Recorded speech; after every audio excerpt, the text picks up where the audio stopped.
हाशमी सैयद अब्दुल रहमान फसीहुद्दीन आपके सामने एक तकरीर पेश करने जा रहे हैं जिसका उन्वान है हुदल लिल मुत्तकीन। फुर्सत मिले अगर तो पढ़ना मुझे जरूर, मैं तुम्हारी उलझनों का मुकम्मल जवाब हूँ। सामईन, कुरान में कहीं फरमाया गया है हुदल लिन्नास, कहीं हुदल लिल मुत्तकीन।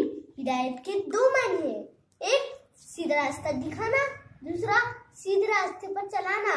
कुरान को अगर मुनकर काफिर हर धर्म की अल्हम्दुलिल्लाह से लेकर नास तक पढ़ेगा तो उसे भी हिदायत मिल जाएगी इंशाअल्लाह। कुरान कहता है मैं सीधा रास्ता दिखाऊंगा, सीधे रास्ते पर चलाऊंगा नहीं। हाँ, अगर कोई पहल करे, चलना चाहे तो हम उसे धक्का देकर आगे बढ़ेंगे, अगर उसमें हासिल करने की तरफ हो। कुरान को बगैर समझे पढ़ना तो अगले शख्स की मानिंद है जिसके सामने हीरे बिखेर दी, तो क्या वो हीरे और कांच में फर्क कर पाएगा? नहीं, बिल्कुल नहीं। सूरह कमर अल्लाह रब्बुल इज्जत फरमाते हैं वलक़द यस्सरनल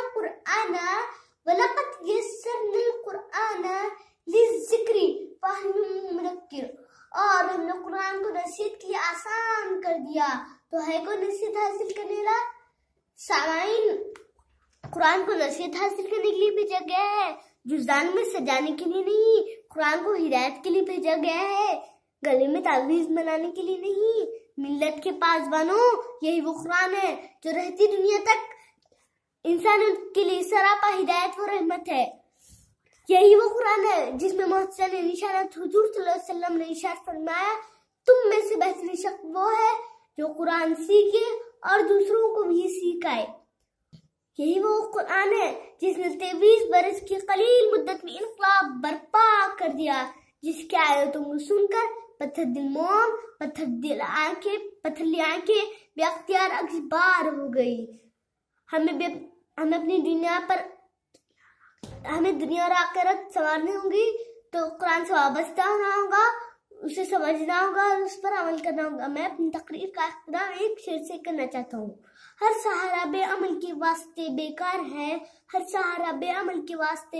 है, जब आंखें ना खुले कोई तो उजाला क्या करे।